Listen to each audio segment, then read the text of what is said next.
If you're a podcast host, listen up, this one's for you. My name is Allie Jackson. I'm the host of Finding Mr. Height, a dating and relationship podcast that I've been doing for 4 years now, sharing my positive and practical approach to dating that's built on my own life experience. And I wanted to share another experience that I've had, my secret behind monetizing my show. It's called Red Circle, and I was just telling my colleague about how much I love their platform. With Red Circle, not only am I getting a seamless hosting experience, but I also love the support I receive in ad sales. It's not just typical ad sales either. It's targeted opportunities based on my show and my life. And the platform is super simple. You just set your preferences and Red Circle matches you with sponsors that align with your show. You can vet every opportunity and their platform gives you great analytics. More recently too, my Red Circle team has brought me opportunities outside of my podcast on social media to really augment the podcast partnerships, bring them full circle. I just can't recommend them enough. If you want to give it a try, go to redcircle.com to get your free trial. That's redcircle.com for a free trial.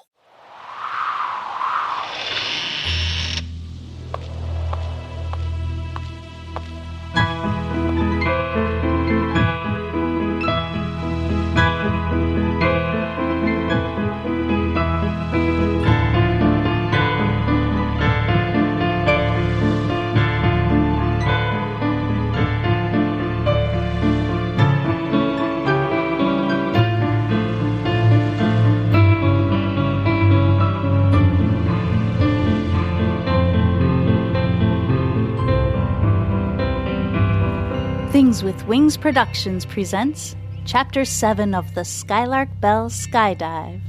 I'm your host, Melissa Oliveri. In last week's episode, Marius gifted the Skylark Bell to Farfalla. In today's episode, we read Chapter 7, Marius' Disappearance, where we relive the terrible winter of 1925, this time from Farfalla's perspective. Today's podcast partner is Generally Spooky, also a member of the Boopod Network.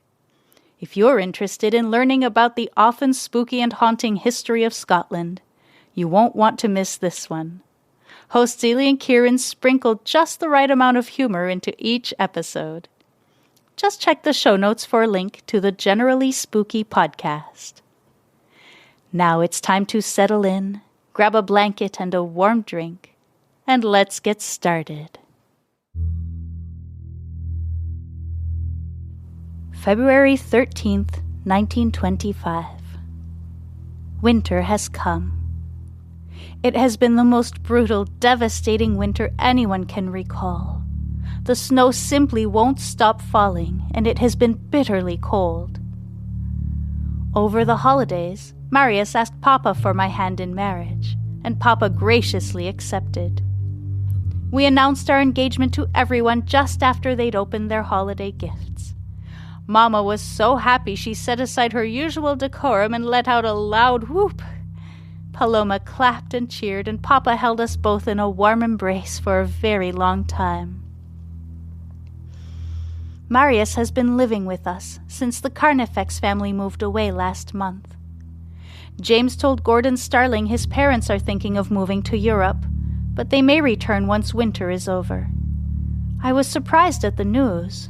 James didn't even say goodbye to me.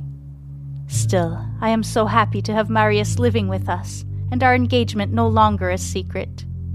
Despite the cold, I feel warm and loved and full of hope for the future. Not everyone has been so fortunate, though. There was a fire at the Tanagers' farm, and Earl Tanager was killed. I can't imagine how devastated his wife Phoebe must be, and their children Charlie and Marie. They were trying to keep warm with candles, having run out of firewood for their fireplace. Many families have run out of firewood. Papa cut down the trees in the apple orchard and distributed the wood to as many people as he could, but that was weeks ago, and now we've used almost all of it.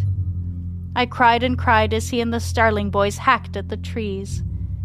There will be no fragrant blossoms this spring. Mama has promised to pull seeds from the few apples we have left in the root cellar, but it will take years for them to grow into the blooming, bountiful orchard we once had. This morning when I came downstairs, Papa was standing at the front window staring at the oak tree. I knew what he was thinking before he even said anything, and right away I cried, "Papa, no! I can't bear the thought of the oak tree being felled. My oak tree. I have heard its song, felt its heartbeat. It is a living, breathing thing, and I feel like if it were to die, I would die too." Marius ran into the room when he heard me shout, and Papa explained that we were out of firewood and he was thinking of cutting down the oak tree. I wept and begged Papa not to do it, so Marius offered to go out to look for firewood. I didn't know what would happen then. I didn't know Marius would never come home.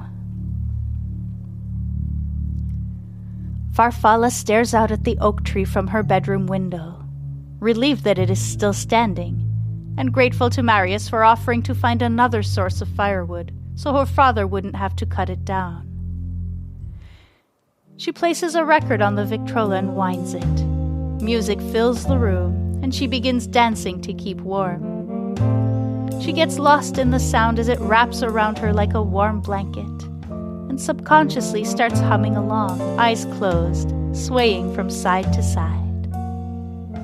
Finally, the Victrola winds down and the music stops. But Farfalla doesn't seem to notice, and keeps dancing. Her humming turns to the song of the oak tree, the one she heard that day when the tree seemed to be singing her name. Fa la la la la la la la la. Outside her bedroom window, the wind picks up and the Skylark Bell begins to ring. In the mirror of Farfalla's vanity, a mist slowly appears, and a woman's face gradually fades into view. The woman's piercing blue eyes are filled with worry, and her mouth is moving as if she is trying to shout a warning of some kind, but no sound comes out. Farfalla, still dancing and singing with her eyes closed, is blissfully ignorant of the woman in the mirror. Finally, Farfalla stops moving as the last notes of her song fade from the room. She opens her eyes and sees it is beginning to get dark out. Where's Marius?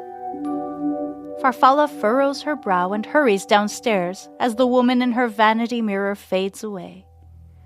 "Mama, has anyone heard from Marius?" she asks, walking into the kitchen. Mrs. Shearwater grabs a wooden spoon from the drawer to stir the stew. "Not yet, but I'm sure he'll be home any moment now. Why don't you sit at the table? I'll bring you some food," she says, shooing Farfalla from the kitchen. Farfalla sits at the table, pushing the stew around her plate with her fork, unable to eat because her stomach is too tight with worry. She remains perfectly still in her chair for what seems like an eternity, silently staring off into space. Darkness fell on Meadow Lane hours ago, and still Marius has not returned. Farfalla may be still on the outside, but on the inside her heart is pounding and her stomach is clenched with worry. Worry and guilt. He wouldn't have gone out if it weren't for her. Her thoughts keep swirling in an incessant spiral that gets darker and darker by the minute. Mr. and Mrs. Shearwater and Paloma are sitting in the living room with layers of blankets over their shoulders, the small fire in the fireplace barely providing any warmth. A loud, insistent knock at the door startles all of them.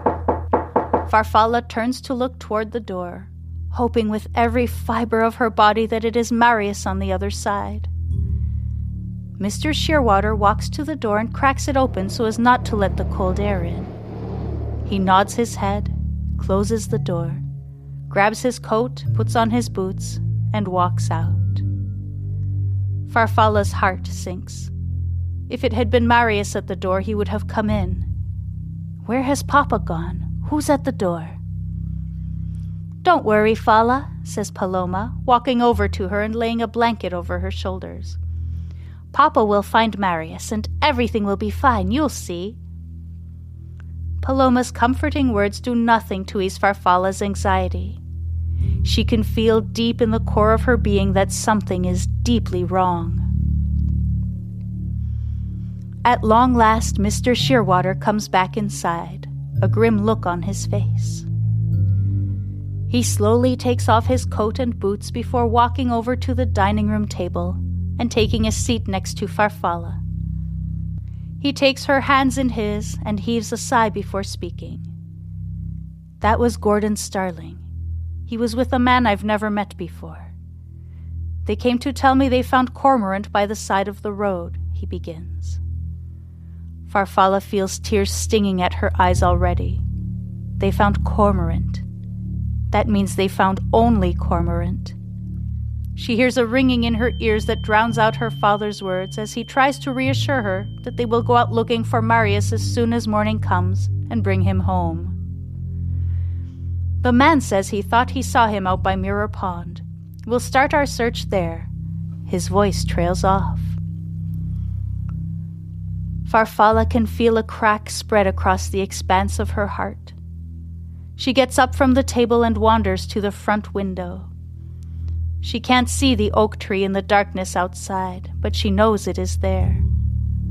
How could she have been so childish, so foolish? Suddenly, Isadora Finch's warning echoes in Farfalla's mind. She had said something about the tree. Then the words, "Beware the dark horse in the snow." Somehow, Isadora knew. And somehow, deep inside her, Farfalla also knows. Marius is never coming home.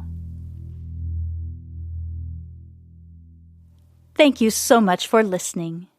Join me next week for Chapter 8, The Silence, in which we learn how the silence at Meadow Lane was sparked, and what led to the house being abandoned. The Skylark Bell is brought to you by Phaeton Starling Publishing and features original music by Canal. If you are enjoying this story, please consider leaving a rating on Spotify or a review on Apple Podcasts. They help give the Skylark Bell visibility so others can find and enjoy the story. If you'd like to connect, you can find me on Facebook, Instagram, and Mastodon, or use the contact form on my official website, theskylarkbell.com. You can also support my work by subscribing to Patreon, where you get early access to ad-free episodes, as well as digital downloads of the music and so much more. Just check the show notes for all necessary links. Once again, thank you for listening. I'm Melissa Oliveri, writer, host, and producer of the Skylark Bell podcast.